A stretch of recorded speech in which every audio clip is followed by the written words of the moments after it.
सुप्रभात बच्चों, आज हम लोग हिंदी रिमझिम पाठ 11 कहानी मीरा बहन और बाघ नामक को पढ़ेंगे। तो इस कहानी को पढ़ना शुरू करते हैं।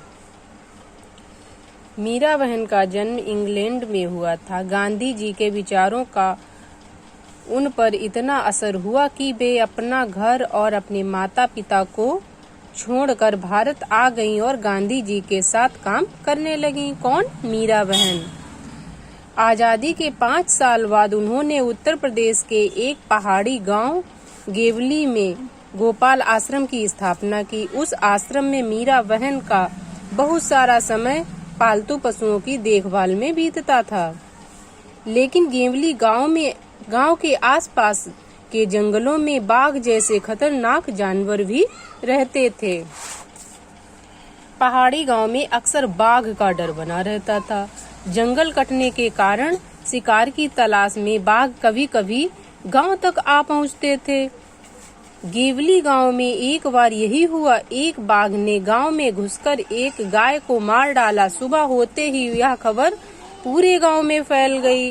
गांव के लोग डरे कि यह बाघ कहीं फिर से आकर दूसरे पालतू जानवरों और किसी आदमी को अपना शिकार न बना ले। गांव के लोग गोपाल आश्रम गए और उन लोगों ने मीरा बहन को अपनी चिंता बताई।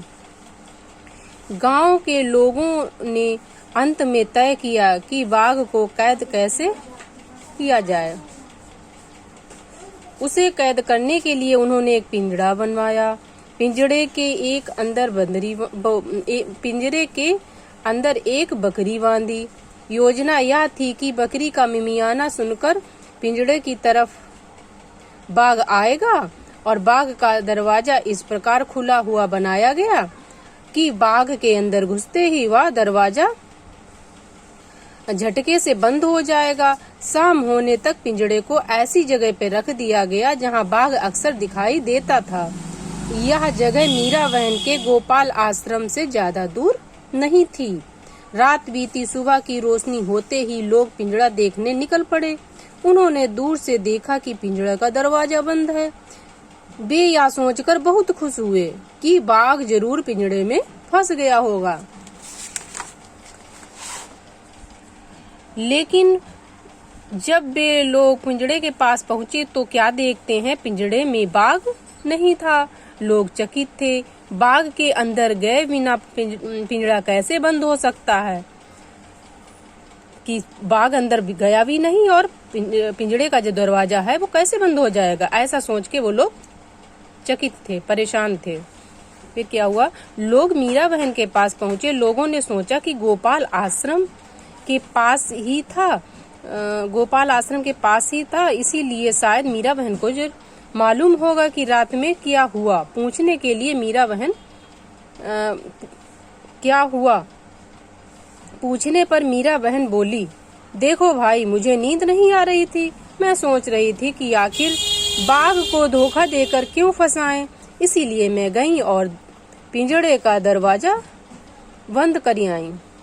मीरा बहन ने कहा कि देखो, हमें लगा कि बाघ को धोखा देकर नहीं फंसाना चाहिए और मुझे ऐसा करने में अच्छा नहीं लगा।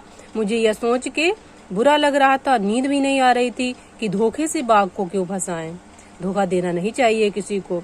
इस कहानी से हमें क्या शिक्षा मिलती है? हमें किसी को धोखा नहीं देना चाहिए। तो इसीलिए हमने दरवाजा बंद कर दिया। तो ये थी हमारी कहानी जिसका नाम था मीरा बहन और बाघ। तो आपको ये कहानी कैसी लगी? अब इस कहानी से संबंधित हैं कुछ प्रश्न। इन प्रश्नों को आप सुनेंगे और कहानी से इन प्रश्नों के उत्तर छांट के कॉपी पर लिखकर ग्रुप पर साझा करेंगे। तो ये हैं हमारे प्रश्न। मीरा बहन का जन्म कहाँ हुआ था? कहानी पढ़ेंगे, आपको जवाब मिल जाएगा किताब से। मीरा बहन भारत में आकर क्यों रहने लगी थी? गेवली गांव में किस आश्रम की स्थापना की गई थी?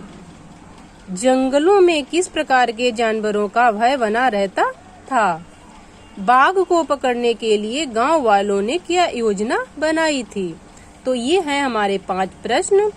आप इन प्रश्नों को कॉपी पे नोट करिए तथा कहानी से इन प्रश्नों के जवाब छांटकर कॉपी पर लिखिए और ग्रुप पर साझा करिए।